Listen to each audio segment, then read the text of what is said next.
두 번째 책을 그동안 좀 우리가 학수 고대하던 그런 책이지 않았습니까? 예. 예, 김대중과 청주회 국정원장들의 대남적화 공작이라는 제목이 붙은 건데요. 화면에도 나오기는 하겠습니다만 이 책입니다. 굉장히 표지부터가 뭔가 좀 끓는 어떤 그 용솟음 칠만한 그러한 컬러가 이렇게 붉은색으로 이렇게 표시가 됐는데 이 내용 자체가 우리 뭐랄까 등장하는 인물들이 그냥 순수한 우파 성향의 그런 사람들이 등장이 되는 게 아닙니다. 좌편향적이고 또 좌편향적일 뿐만 아니라 그 이상 더 지나친 저런 붉은 세력들 이런 사람들에 대한 이야기를 다루고 있기 때문에 이 표지 자체가 잘 어울리는 것 같기는 합니다. 이미 뭐 이 표지는 그동안 SNS를 통해서 많이 공개가 미리 예고가 되어서 공개가 되어 있는 표지이기는 합니다. 그런데 이번에 특별히 이 책 작게와는 달리 이번에는 도서출판 청청모라는 출판사 이름으로 이제 출판이 되었습니다. 뒤에도 보면은 바코드와 그리고 또 QR 코드가 이렇게 등재가 되어 있고 인쇄가 되어 있고요. 그다음에 여기를 여러분들이 스캔을 하게 되면은 그 국립도서관에 등록되어 있는 여러 가지 내용들을 스캔을 열어서 보시면은 그 내용들을 이렇게 보실 수가 있을 만큼의 이런 등록이 된 그런 그 상황입니다. 자, 우리 그 대표님, 이 책이 이미 PDF 파일로는 벌써 여러 해 전에 이미 공개가 된 내용이죠? 예. 이게 지금 작게 80518하고 이게 청주회 네. 이 책이 두 가지 중에서 어느 게 먼저 출간이 된 거죠? PDF로? 작게가 먼저 출간됐죠.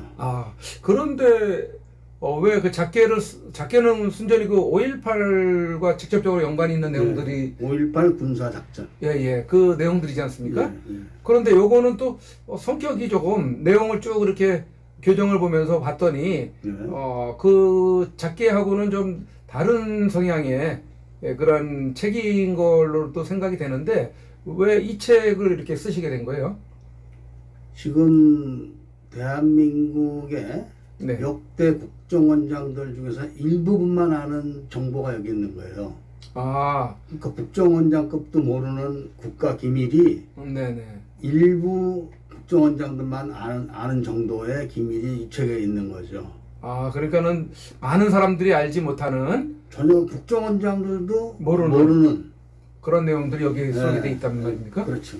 그러한 그 정보들을 어떻게 접할 수 있었을 것인가에 대한 그 궁금증을 보통 시청자들이나 독자들이 많이 이제 가지게 되거든요. 그게 뭐 근거가 있는 거냐? 뭐 이런 작게도 이제 그런 의문을 이제 뭐 몇 분이 이렇게 또 말씀하시는 분이 이제 계시기도 한 것 같은데 이것도 이제 마찬가지일 거 아닙니까? 아주 고급 정보 아닙니까? 고급 정도가 아니라 미국 대통령이 직접 핸들링했던 정보 이런 정도의 정보들이 여기 있는 거예요. 그게 놀랄만한 그런 이야기를 하시는데 북한에서도 최고위층들만 아는 정보 그 정도죠. 그래요? 그러다 보니까는 이 작게 80518의 내용도 뭐 우리 국내 우파를 대변한다고 하는 5.18을 알려주는 입장에서 대변한다고 하는 이제 뭐 어떤 그 학자가 이렇게 그 많은 책들을 내서 5.18을 알려오기는 했습니다만 막상 이 책이 나오고 나서는 거기에 없는 내용들이 이게 상당히 많이 이제 기록이 돼 있으니까 굉장히 궁금해하는 거예요. 그게 어떤 그 신빙성이 있는 거냐, 근거가 있는 거냐, 자료가 있는 거냐, 뭐 이제 빼박 증거가 있는 거냐, 뭐 이렇게 이제 그 의문을 갖는 궁금증을 갖는 그런 분들이 이제 계시는데 뭐 작게 대해서는 충분한 자료를 가지고 쓰셨다고 말씀하셨는데 이 책도 물론 그렇겠죠. 그럼요. 이거는 미국 대통령이 핸들링하고 역대 국정원장들 중에서 일부만 아는 정보들을 공개하는데 근거 없이 하면은 어떻게 되겠습니까? 네, 맞습니다. 근데 이 책에 대한 뭐 일종의 비하인드라고 하면은 할 수 있는 거를 제가 얼핏 들은 바가 있는데, 그 작게 80518도 물론 뭐 많은 방해가 있고, 어떤 그 공개하고 알리는데 애로사항이 있었겠지만은 이 정주케 이 책도 PDF 파일로 공개를 하려고 했을 때에 그 인터넷 매체 업체에서 이거를 받아주지 않았다는 얘기가 있는 것 같던데. 구글 북스가 이 책을 접수를 해놓고 네. 나중에 반환 통보를 했죠. 팔 수 없다. 팔 수 없는 책이다. 팔 수 없는 책이다. 네. 그러니까 자기네가 다뤄주지 못한다. 그렇죠. 그거 다른 저기 작게 80518도 보면은요. PDF 파일에서 종이책으로 저희가 발간을 하려고 할 때 이거였나요? 그 작게였나요? 그 일부 내용이 작게 빠진 부분이 있었던 것을 나중에 알게 되지 않았습니까? 예. 그래가지고 굉장히 깜짝 놀란 그런 상황이었던 부분이 작게 80518에서 있었는데 이 책은 구글 북스에서 취급하기를 거부했던 그런 책이라고 합니다. 그 구글 북스에서 이 책을 다루지 못한다라고 그렇게 통보를 이제 받았을 거 아닙니까? 네. 그 이유를 뭐라고 생각을 했을까요? 뭐 당연히 압력이 들어가니까. 압력? 그렇죠. 예. 압력 때문에 구글 북스에서 다루는 거를 취급하는 걸 포기를 했다. 이렇게 이제 보신다는 얘기인데 그만큼 이게 예민한 내용이라고 봐야 되는 건가 보죠? 예민한 정도가 아니라 예. 지금 대한민국 정치판이 어떻게 돌아가고 있는지 그 원인이 여기 있는 겁니다. 지금 딱. 대한민국이 예. 이렇게 망가지고 또 붉게 됐는지 그런 원인이 여기에 있다. 그 정도가 아니라 지금 당장 정치판에서 네. 대통령 영부인 김건희 여사를 네. 최재형이가 어떻게 몰카를 갖고 들어가고 몰래 녹음기를 갖고 들어갔으며 또 대통령 영부인을 북한을 100번씩 갔다 온 사람이 만날 수 있었으며 네.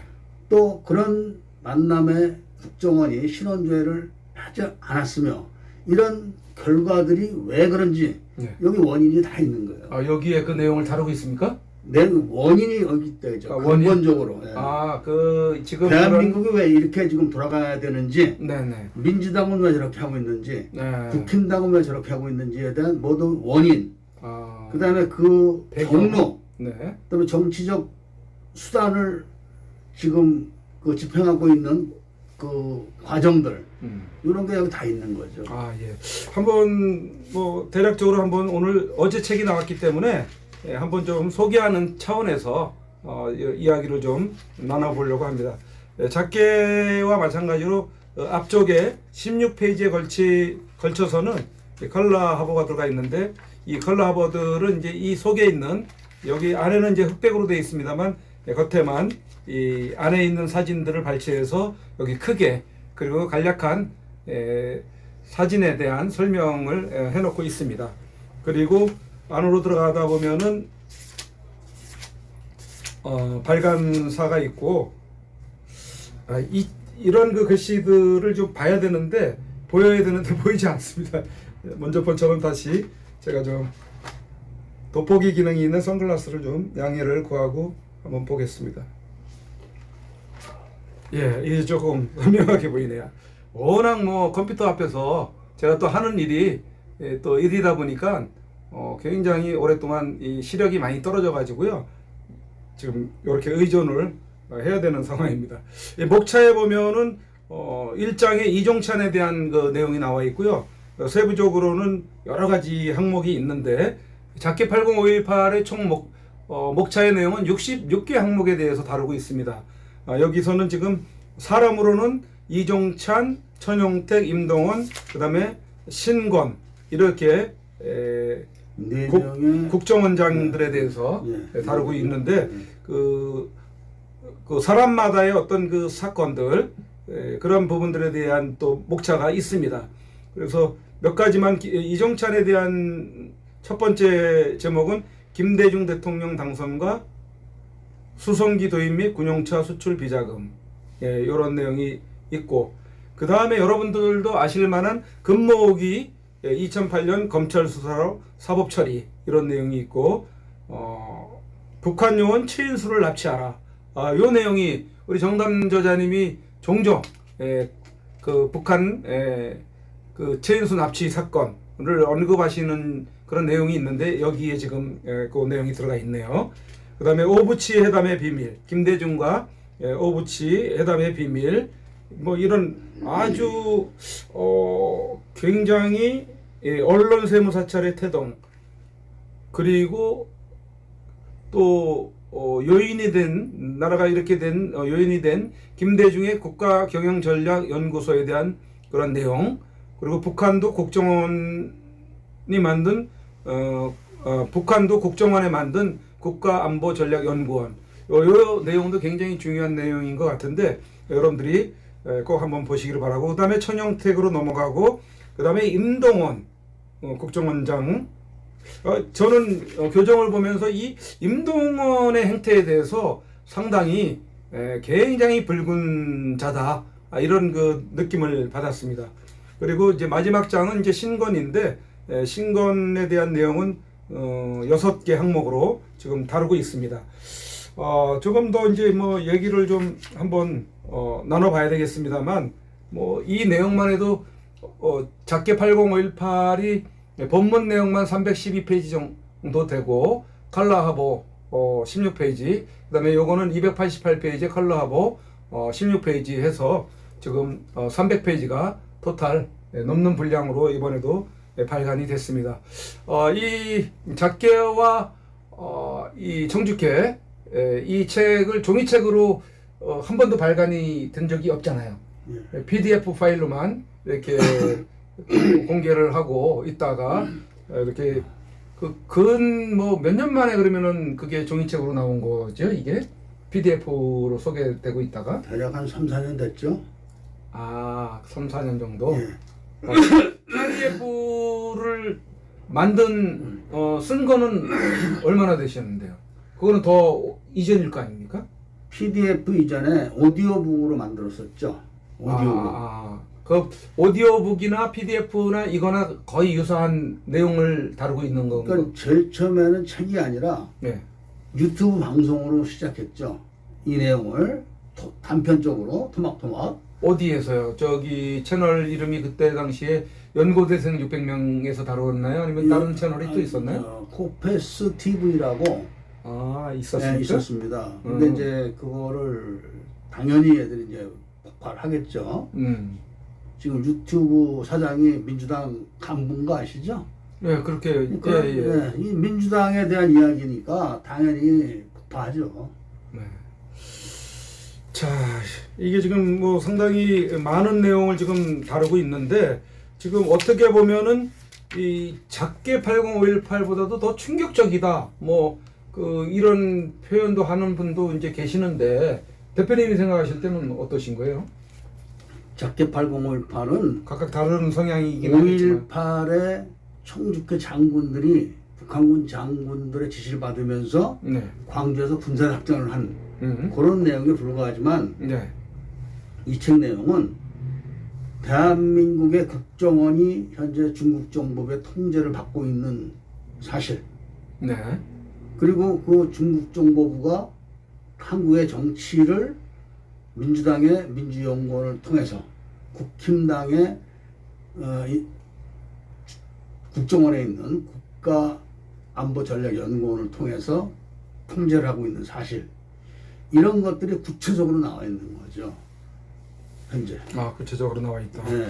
자, 그러면은 지금 내용 중에서 우리 그 대표님의 특징이 뭐냐면은 뭐 글 쓰는 사람들의 어떤 두뇌가 또 비상하고 기억력들이 좋아서 뭐 원고 없이도 쭉 설명을 하는 그런 성향을 보이고는 있지만은 특별히 지금 작게 80518도 300여 페이지, 이것도 한 300여 페이지 되는 그 분량되는 내용들을 뭐 책 안 보고도 질문하면은 여기에 관련된 내용들을 질문하면은 거의 대답을 다 하시는, 기억을 하고 대답을 하시는 그런 기억력을 보이고 있거든요. 그래서 지금 여기서 몇 가지만 한번 좀 질문을 해보겠습니다. 여기 임동원 편이 아니고 이종찬 편에 보면은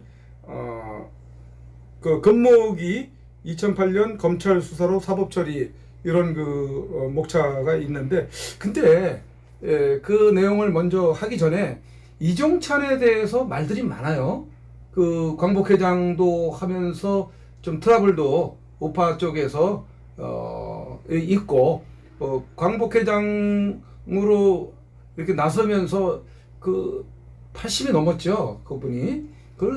그렇게 많은 고령에도 불구하고 어떻게 광복회장에 또 도전을 해서 그렇게 됐는지, 여기에서부터 반대에서부터 되고 난 이후에 또 말들 사건도 많이 발생이 되고 트러블이 좀 많이 있는 것 같아요. 그래서 지금에 와서는 여러 사람들이 이종찬의 어떤 그 성향에 대해서 좀 알고 싶다라고 하는 그런 분위기가 있는 것 같아요. 이미 알고 있는 사람들도, 눈치챈 사람들도 있는 것 같은데, 그래서 이 책을 주문하신 분이 계시거든요.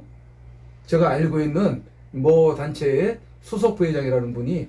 그래서 2권을 주문을 하셔서 오늘 발송을 해드렸는데, 이종찬에 대한 부분을 뭐 여기 읽어보시면은 좀 상당히 많이 이해할 수 있는, 이 자가 어떤 자라는 부분을 이해할 수 있는 부분이 있겠지만은 다 얘기를 못 하시죠. 이제 책이 있으니까. 핵심적으로 이종찬을 한마디로 말하면은 어떤 역할을 한 사람이라고 봐야 되나요?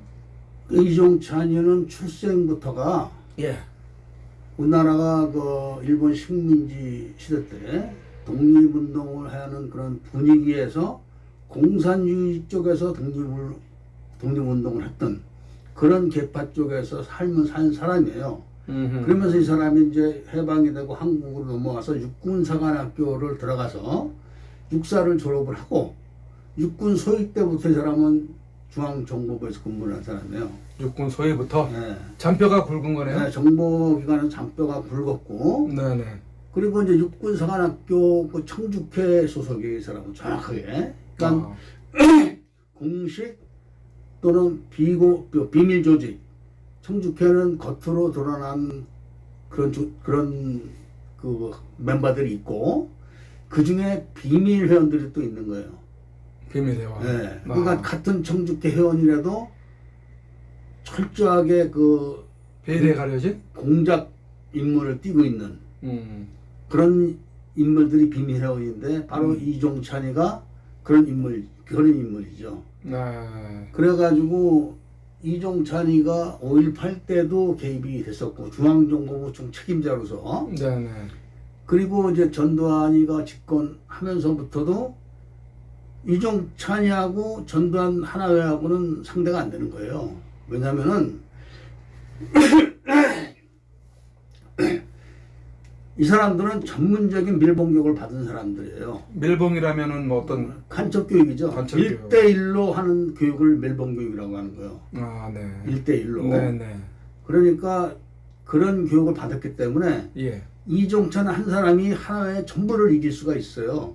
혼자서 그 정도로 이 교육을 철저히 받은 사람이기 때문에 12 사태 때도, 쉽게 말하면은 또 12.6 때도, 그다음에 5.18 때도, 또 그게 끝나고 그 위에 민정당 때도 이 사람한테 다 당해가지고 이종찬이한테 깜빡 속아가지고 이종찬이가 민정당의 주요 요직을 다 겪으면서 국회의원도 여러 번 해먹고, 그러면서 김대중이가 대통령이 되자마자 싸그리 하나회를 그냥 다 정리해버렸잖아요, 이 사람이.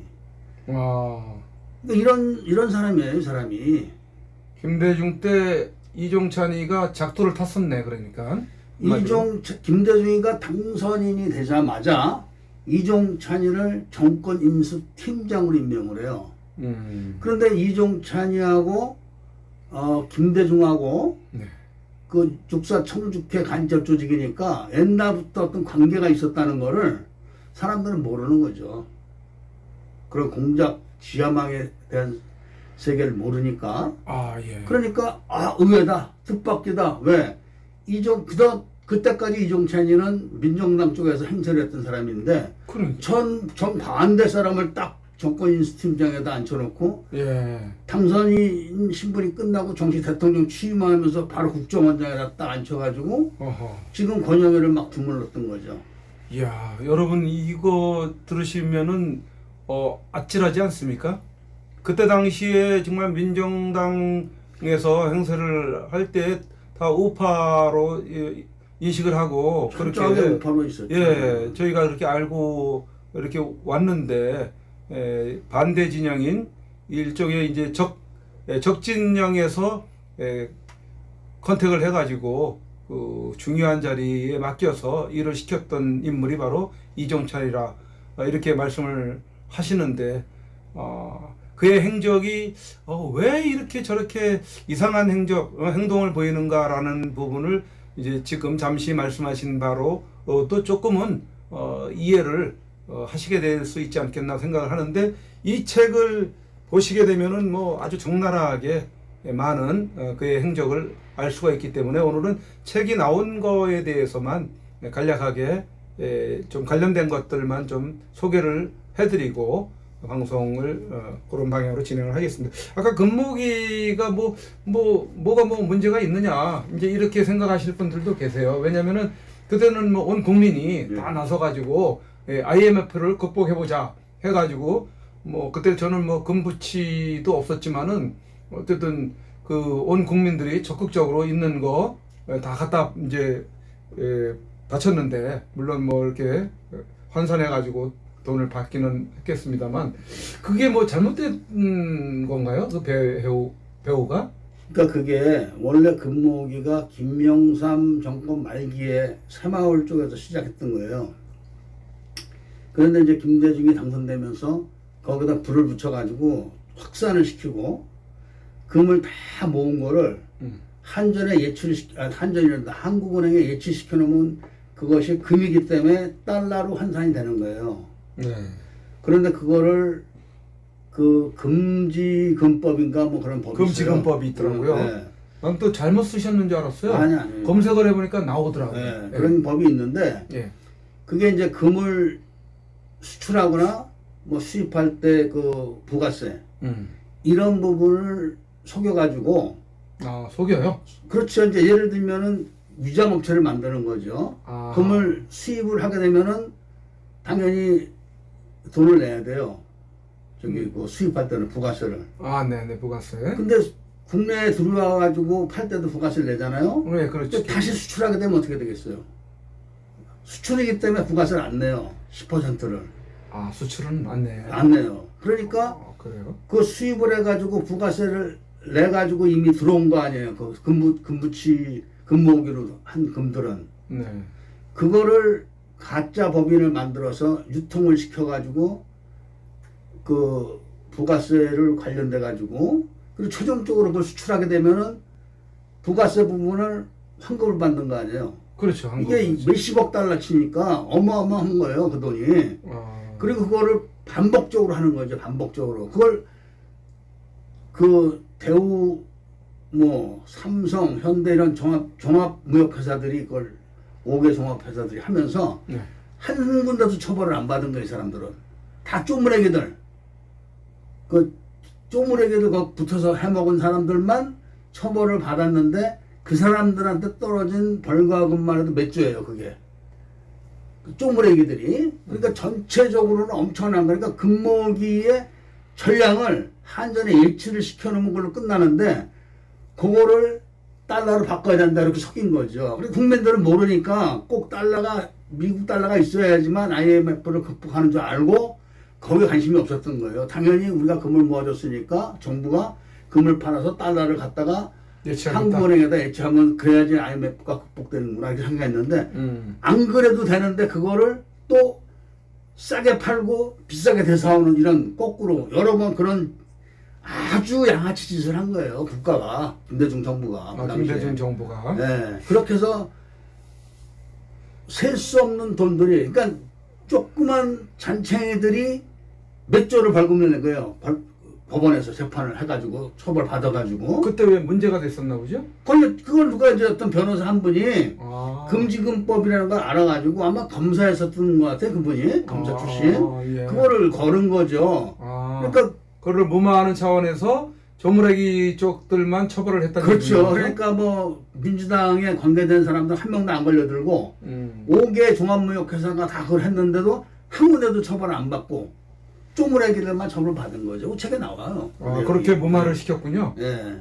야. 그러니까 사람들은 김대중이가 금모으기 때 얼마를 빼먹었는지에 대해서 모르는 거예요. 모르죠. 조단이. 조 단위로? 그럼 이야, 참. 그것뿐이 아니죠. 벌써 당선인 신분 때 인도네시아하고 지금 그 KF21 문제로 아주 사이가 안 좋은 게 그 네. 당시에 인도네시아로부터 우리가 수송기를 들여오고 또 인도네시아하고 수송기 들어오는 가격만큼의 한국군 트럭을 파는 거예요. 5.18 때 써먹었던 아시아자동차 트럭을 인도네시아에다 똑같은 가격으로 되파는 거예요. 그럴 때 수송기 들어오는데 한 대당 뭐 500만 달러씩 더 붙여가지고 8대니까 4천만 불을 정치자금으로 챙기고 또 군용차를 4,500만짜리를 1억 몇천만 원에 한 대씩 팔아가지고 인도네시아 측이 그걸 먹는 거예요. 양쪽이 합의를 해가지고. 예. 그렇게 했는데 인도네시아가 돈이 없어서 이쪽에 김대중 쪽에다 돈을 다 못 준 거예요. 김대중 쪽은 돈을 다 줘버리고 먼저 번에. 왜냐면 외교 경험이 없는 건 집권 경험이 없다 보니까. 예. 그래가지고 거기서 당한 거를 문재인이 때 그 USB에다 돈을 보내기 위해서 카이라는 회사를 장악을 해야 되니까 카이 사장을 내쫓으면서 카이 사장이 누구냐면 바로 인도네시아의 비즈니스 파트너란 말이에요. 사인을 한. 그러니까 정부 대 정부 사인이 한 게 아니라 카이와 인도네시아의 국립 무슨 그러니까 카이 같은 회사가 있는 거예요. 인도네시아도. 예. 그 인도네시아는 수송기를 개발했었어요. 우리나라는 그 전투기를 개발하는 거고. 그러니까 서로가 쌍방이 투자하자 이렇게 된 거예요. 그랬는데 인도네시아는 먼저 투자를 한 거야 한국에다가. 네. 그래놓고 내쫓아버린 거죠 지금 그거를. 그런 비하인드 스토리가 있는 거예요. 근데 그래서 지금 인도네시아하고 관계가 아주 굉장히 나빠요. 인도네시아가 우리나라에서 방산무기를 수입해가지고 큰 손이에요. 잠수함 수출도 인도네시아가 해준 거예요. 지금 다 취소하고 뭐 엉망됐잖아요. 원수가 됐죠 지금은. 인도네시아가 그 잠재적인 예. 그 잠재력이 굉장히 풍부한 나라잖아요. 예. 갔다 오셔서 아시잖아. 인도네시아. 네. 인도네시아. 예. 거기가 예. 저희가 한참 경제 성장이 되는 그 역동성을 보일 때 그런 그 모습을 보이더라고요. 물류를 보면 알잖아요. 물류가. 근데 인도네시아 같은 나라는요 일을 안 해도 굶어 죽지는 않는 나라예요. 차원이 워낙 많으니까. 근데 한국은 일 안 하면 다 굶어 죽어요. 그렇죠. 그런 차이가 있기 때문에 인도네시아가 이제 열심히 일한다 그러면 엄청나게 경제 성장이 빨라지겠죠. 예, 인도네시아하고 우리나라하고 좀 좋은 그 교역 파트너가 됐으면 참 좋겠다는 생각이 들고 인도네시아하고 대한민국하고 지금도 감정이 안 좋아요? 중국서 네. 한국이 동남아에 대한 영향권 행사하는 거를 굉장히 꺼려하니까 아하, 중국 눈치. 정보부에서 국정원에 있는 국가경영전략연구원을 통해서 바로 민주연구원을 통제하는 거예요. 인도네시아의 관계를 깨뜨려라. 이렇게 되면 이렇게 되는 거예요, 그게. 응? 지금 그러니까 우리나라는 이 정치를 자주적으로 할 수 있는 권한이 없는 나라예요. 구한말 때 고종이 우리나라 외교권을 일본에 줬잖아요. 외교권을 일본 예. 뺏어간 거죠. 그런 식으로 한국의 국정원에 있는 정치정보 주권을 중국이 지금 가지고 있는 거예요. 뭐 구한말의 얘기하고 지금 상황하고는 엄연히 다를 텐데 어떻게 그런 일이 이렇게 재현되는 것인가에 대해서는 참 궁금증이 이해하기가 참 어려운 상황인데 지금 우리 대표님은 그렇게 계속 말씀을 하시거든요. 그때 약속을 했던 거 지금 뭐 안 지키는 거는 안 지킬 수 있는 거 아니냐. 이렇게 정권이 바뀌고 하는데 그걸 꼭 지켜야 되는 게 어디 있느냐. 이렇게 반문할 수가 있거든요. 그런데 그게 지금도 계속해서 이어져서 그런 그 통치를 받고 있다라는 거에 대해서는 참 납득이 안 가는데 그게 어떻게 유효한지 모르겠어요. 그러니까 이게 중국이 강제로 뺏은 게 아니라 네. 대한민국의 김대중의 국정원이 북한 사람을 중국에 가서 한국 국정원으로 납치를 해다가 고문을 해요. 이게 걸린 거야, 중국에. 글쎄 말입니다. 그 얘기. 이제 걸렸다기보다는 우리가 공작을 같이 했던 팀에서 밀고를 한 거예요, 사실 중국 정보부에다가. 저놈을 잡아라. 네네네. 밀고, 지금 그 국정원이나 뭐 이런 데서는 그냥 술 먹다가 잡혀간 걸로 알고 있는데 사실은 역공작한 팀에서 밀고 한 거예요. 찔러버린 거예요. 네. 그래가 잡혀가가지고 중국 정보가 그 내막을 아는 거예요.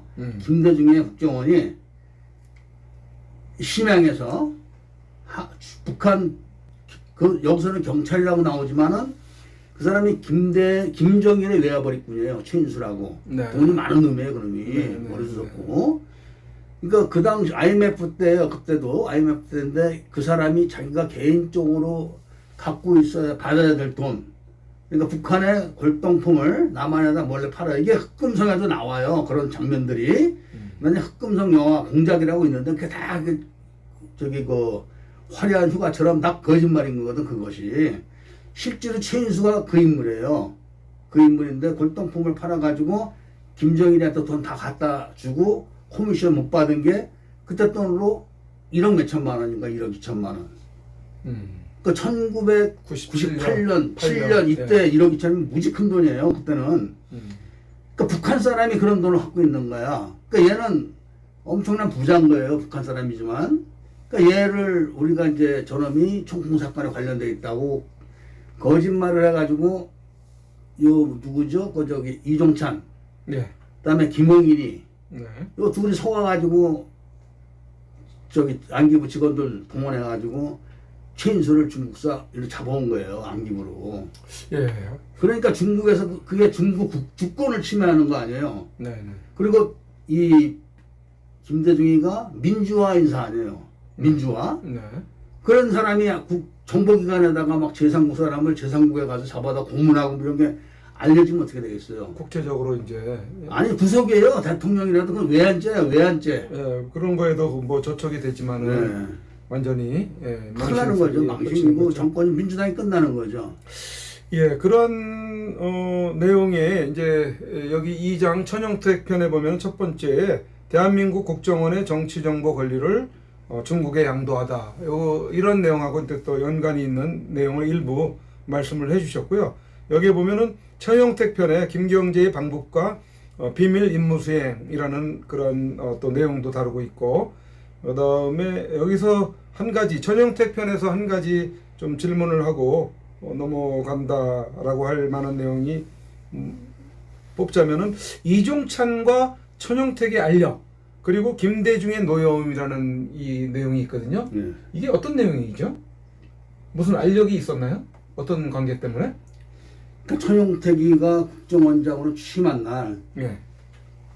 중국 정보에서 최인수 사건을 딱 감추고 있는 거예요. 잡아다 다 고문해서 알고 있으면서. 그거하고 연관이 있군요. 그렇죠. 그러니까 천용택이가 취임사를 막 읽는데 네네. 취임사를 읽고 있는 그 시간에 중국 정보부가 작전 개시를 해가지고 네. 국정원하고 이 정보사 요원들 한 30몇 명을 다 구속을 시켜버려요. 간첩죄로. 네. 그러니까 그러면서 그 연락이 국정원으로 오니까 그 비서가 연설하는데 취임사 연설하는데 쪽지를 주는 거예요. 쪽지를 보니까 천용택은 아무도 모르는 내용 아니에요. 지금 막 취임을 하고 있는데 모르지. 알고 보니까 엄청난 사건을 뒤집어 씌운 거야 자기한테. 자기한테? 그렇죠. 그러면서도 이종찬이가 자기가 지인제가 있고 앞으로 또 정치적 야심이 있다 보니까 천용택을 감시하는 직원들을 거기다 꽂아놓은 거예요. 그걸 천용택이 알고 다 잘랐지 나중에. 예. 그러다 보니까 천용택이가 얼마나 반감을 가졌겠어요. 죄는 다 지가 뒤집어 쓴 거야 이제. 그 중국 정부 찾아가서 뭐 넘기는 거 사인하고 뭐 이런 역할을 다 지가 한 거야. 내용도 모르고 지는. 내용도 모르고. 예.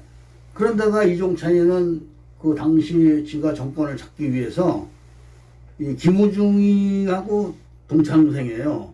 동교 동창생이라고 하더라고. 누가요? 김우중이하고 이종찬이하고. 그래서 그거를 이제 이종찬이가 아니 누구죠 청태기가 이제 보고를 해가지고 대우가 그때 없어졌다고. 대우 없어졌잖아 그때.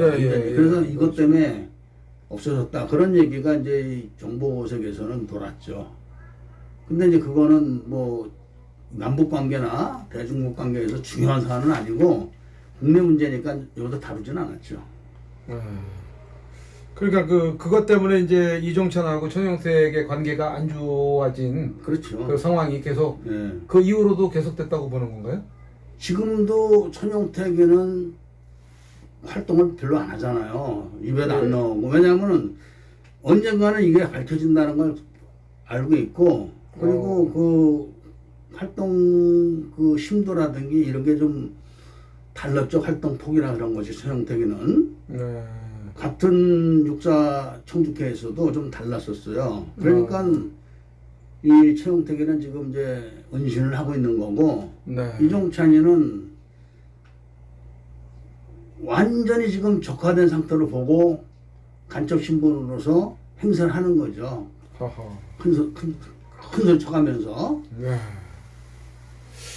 지금 천영택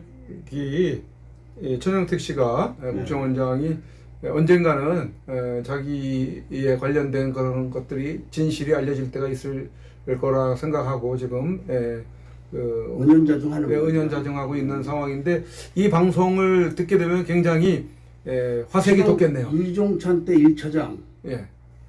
이종찬 때 그 1차장이 아니라 임동원이 때 1차장, 이종찬이 때 1차장. 이름을 여기서 밝히긴 곤란한데 그 사람도 은연자정 지금 하고 있죠. 어쨌든 이 청주회 국정원장들의 대남적화 공작이라는 책이 나오고 이 안에 지금 말씀하신 그런 내용들이 좀 다뤄지고 있다고 하니까 이 책을 이 방송을 보시는 전용태 전 국정원장과 1차장 뭐 또 몇 차장 분들의 그 지인들이 계시면은 꼭 알려주셔서 이 책을 구입해 보실 수 있게끔 이렇게 하시면 좋을 것 같으네요. 그러면 김대중은 뭐 때문에 노여움을 가졌다라는 이 제목을 다룬 거죠? 그러니까 이종찬이가 잘못한 공작을 했기 때문에 김대중은 이제 망한 거 아니에요.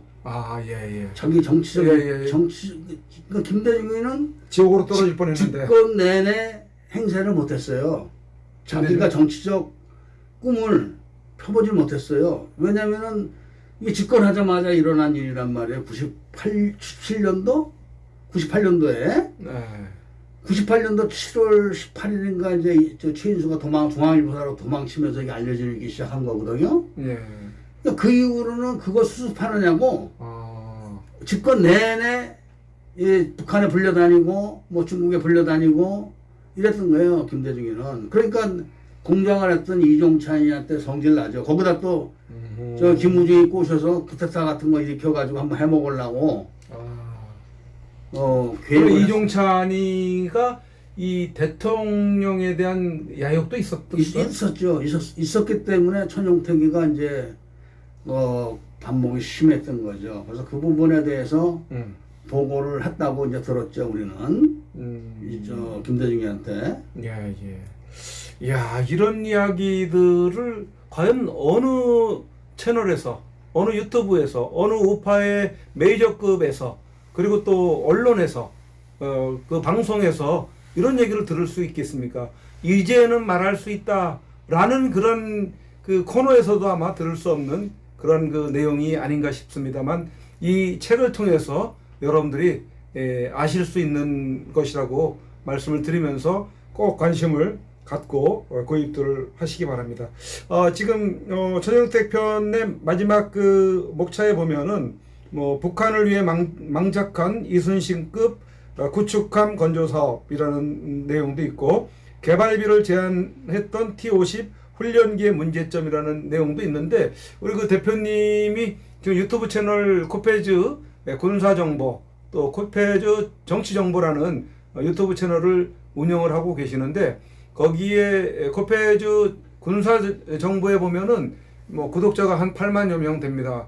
그러한 내용, 올려지는 내용으로 봐서는 벌써 이미 수십만의 구독자를 가지고 계셔야 되는데, 갖은 방해로 말미암아 지금 구독자가 한 8만여 명 정도 되는데, 올려지는 내용의 그 현대 무기들 뭐 이런 부분들을 다루고 있는데요.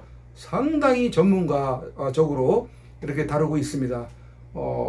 어디에 내놓아도 TV 토론이나 또 패널로 출연해서 자문을 구해도 줄줄줄줄 다 설명하고 이야기할 수 있는 그런 그 실력을 갖춘 분입니다. 그런 거에 비하면은 이런 내용이 여기에 실려 있을 법한 그런 내용인데, 지금 요 두 가지 중에서 한 가지만 좀 뭐 얘기해 주실 부분이 있으면 한번 얘기를 해 주시죠. 이게 지금 이순신구 구축함이라고 하는 것은 네. 그 해군력이 그 나라의 상징이에요. 네. 해군력이 군사력에서는. 네. 그래서 그 우리나라가 그 당시만 해도 이 구축함이 한국산이 없었었어요. 그 전에 구축함을 만들자 해가지고 만든 게 광개토 대항급이에요.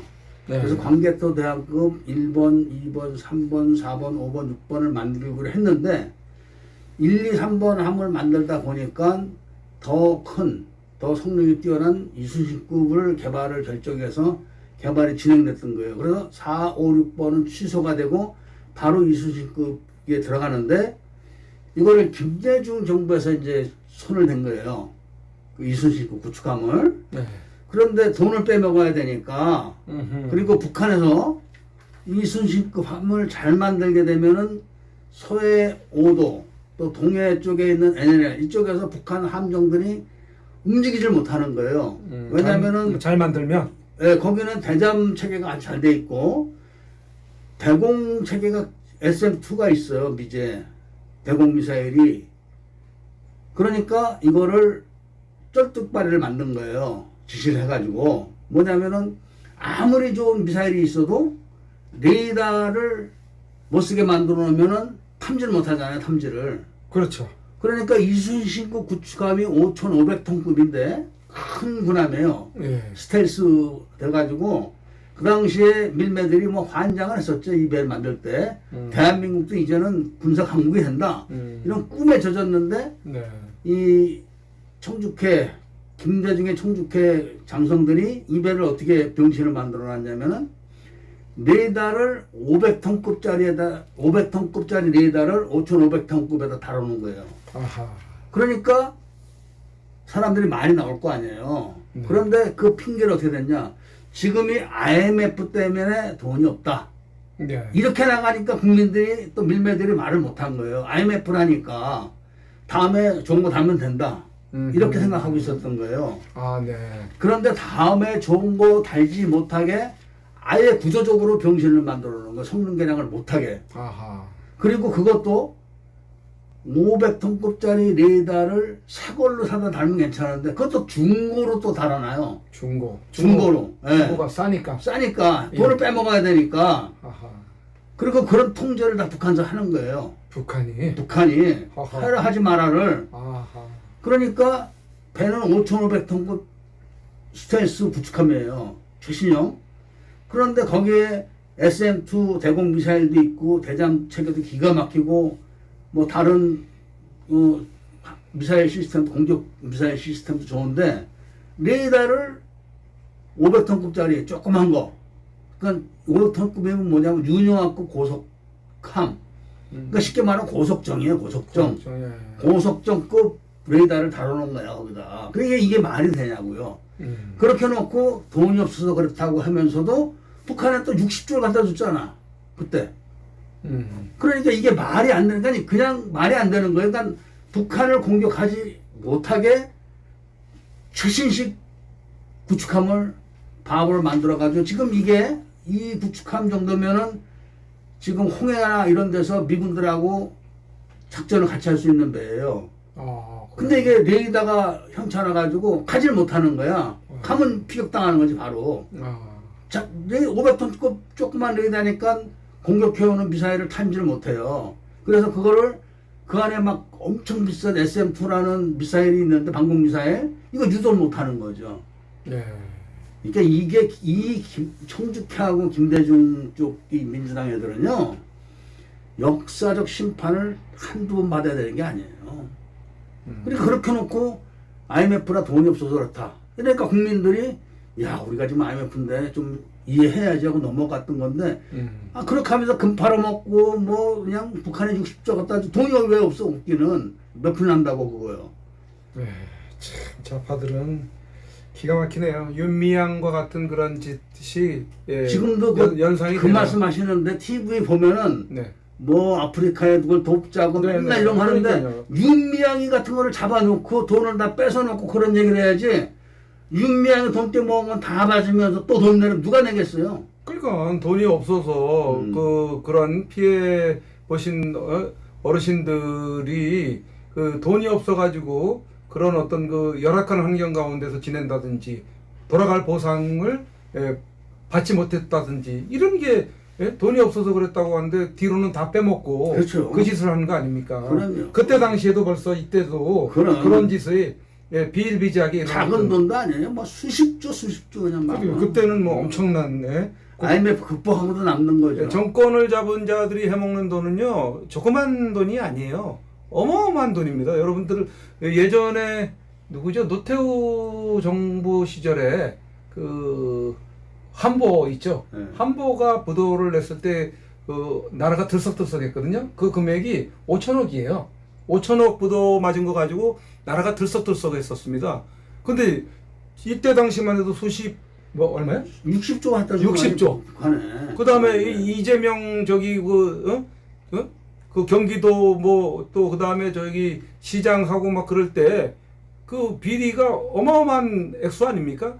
뭐 1, 2억 뭐 1, 20억 뭐 몇백억 차원이 아니지 않습니까? 예? 이런데도 이제 버젓이 무죄 받고 시간 질질 끌고 뭐 이런 상황으로 지금 흘러가고 있는데 이렇게 되면 대한민국 망합니다. 우리 국민들 정신 바짝 차릴 뿐만 아니라 강하게 목소리를 내고 행동들을 하셔야 됩니다. 그동안 계속 해오고 있는 부분도 있겠지만은 이대로 유야무야 넘어갔다가는 큰일 납니다. 지금 오늘 책이 나온 이것 때문에 이거를 다 다룰 수는 없겠어요. 앞으로 좀 시간을 두고 이런 식으로 좀 알려나가는 쪽으로 이렇게 방송을 해야지 이게 너무 많은 방대한 양이어 가지고요 다 소개를 할 수가 없습니다. 그리고 임동원 편으로 넘어와 가지고 내용이 너무 아주 예민한 내용도 있습니다. 뭐 영변 핵기지 비밀이 남산에서 미국 CIA로 넘어가다. 이것도 우리 대표님이 직접적으로 연관이 있는 그런 그 내용으로 그걸 지휘했죠. 알고 있습니다. 또 얘기하자면 또 이제 길어지기 때문에 다음 시간으로 넘기고요. 김정일의 대노와 대대적인 휴민트 제거 명령 그리고 넘어가서 돈 다 보낼 때까지 들어오지 말라. 이게 지금 임동원 때 요 내용이 있는 거거든요. 임동원 국정원장 편에서 있는 내용인데 요 내용 한번 좀 묻고 싶습니다. 이게 돈 다 보낼 때까지 들어오지 말라가 누구에게 하는 얘기입니까? 그러니까 그 김대중이 6.15 선언을 하기 위해서 북한을 가야 되는데 오라고 해가지고 이제 불려가는 거죠. 그랬는데 돈을 얼마를 내라 이 얘기를 한 거예요. 선주 너 올려면 돈을 얼마까지 내고 와라. 보통 그렇게 하는 것 같더라고요. 그랬는데 그 돈을 현대에서 주기로 했는데 현대에서 약간의 좀 우려를 했나요? 우려가 아니라 어떻게 한번 껴보려고 했던 것 같아요. 그러니까 돈을 장난을 치는 식으로 보낸 거야. 옛날에는 토요일 날도 근무를 했잖아요. 네, 그렇죠. 그러니까 토요일 날 마감 시간 전에 계좌번호에서 한 자리를 틀리게 해서 돈을 보낸 거야. 네. 그러면 돈을 못 찾잖아요. 들어갈 수가 없죠. 아니 들어가도 돈을 못 찾잖아. 보내는 거 보내도 돈을 못 찾으니까 이것이 주로 그 빨갱이들이 하는 수법이에요. 경리들이 돈 떼먹으려면은 공산주의 사회에서 외국 투자 회사들 돈 떼먹으려면은 경리과에서 돈 다른 회사에 결제할 거를 돈을 붙이러 가요. 네. 그러면 일부러 그 돈 받을 회사의 계좌번호를 한 자리에 틀리게 쓰는 거야, 일부러. 그러면은 그 돈을 보냈어, 일단. 그럼 그 돈 보낸 영수증 회사 내잖아요. 그러면 회사에서 회계 처리가 된 거야, 돈을 보낸 걸로. 근데 2, 3일 있으면 은행에서 통보가 오는 거야, 경리과로. 그 계좌번호가 틀려서 돈이 안 갔다. 그럼 그 돈을 경리과 가서 그 돈을 빼먹는 거예요. 통째로. 그 회사에는 보낸 걸로 돼 있고. 네. 근데 계좌번호를 일부 틀리게 썼으니까 돈은 반송돼서 온 거고. 그러면 다시 계좌번호 고쳐서 보내면 되는데 처음부터 그 돈을 빼먹기 위해서 외국 회사니까 그 돈 찾아가지고 나눠 먹는 거예요. 큰 돈도 이런 식으로 현대가 한 거예요. 그러니까 토요일날 오후인데 북한서는 돈을 못 찾으니까 니네 돈 찾을 때까지 들어오지 마 이런 얘기를 한 거고 월요일날 그 해결을 해가지고 그 돈을 찾게 한 거예요. 그래서 이 현대 회장이 저 세상으로 간 거다 이런 얘기가 있는 거죠. 거기 장난을 쳤기 때문에. 그래요? 네, 그 돈을 다 쉽게 말하면 국정원에서 대출을 알선하고 현대에다가 그 현대가 대출을 받아가지고 그거를 보내고 이런 관계 속에서 현대가 남존 일만 하다 보니까 어떻게 좀 손 좀 대보려다가 장난하다가 이제 그렇게 돼가지고 그거 최고 전범한테 가는 돈 아닙니까 북한에? 네. 그래가지고 아마 유명을 달리한 거다 이런 얘기가 있는 거죠. 그렇군요.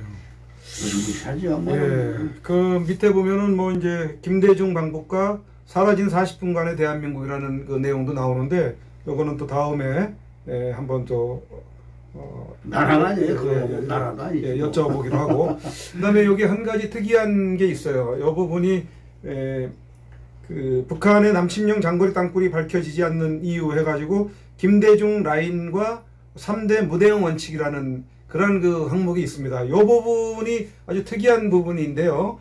이 부분을 좀 제가 질문을 하고 싶습니다만 그동안 민간 탐사대들 제가 또 소속이 돼서 활동하고 있는 남침 땅굴 탐사대라는 그런 그 단체 민간 탐사대가 있습니다.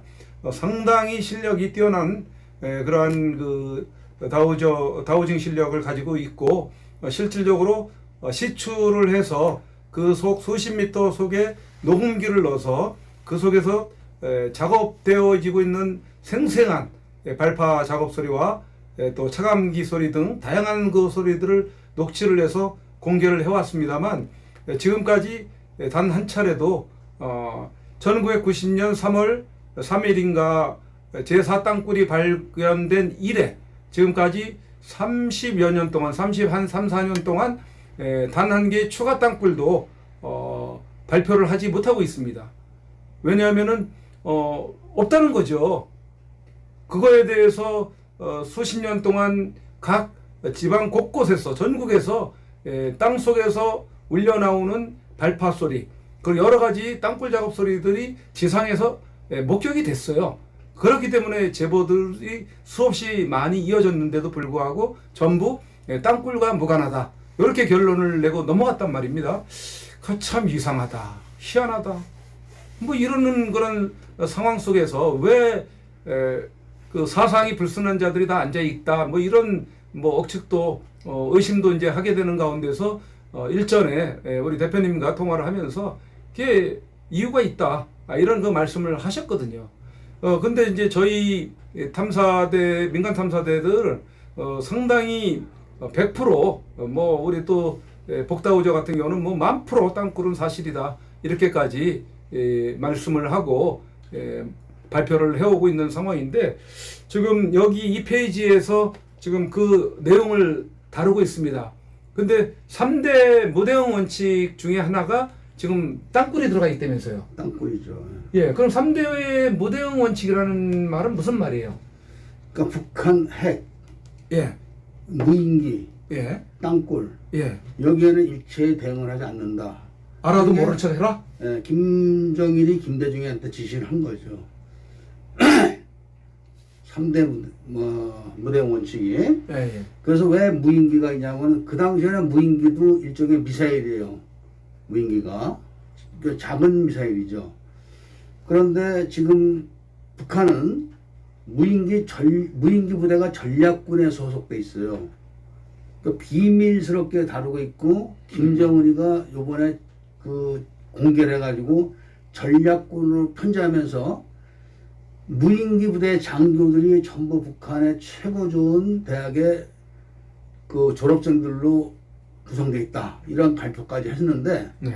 그 전력이 이게 그러니까 2016년 그때 아마 1500대에서 2000대 지금은 3500대로 지금 알려지고 있는데 우리나라는 한 대가 없다 이렇게 보면 돼요.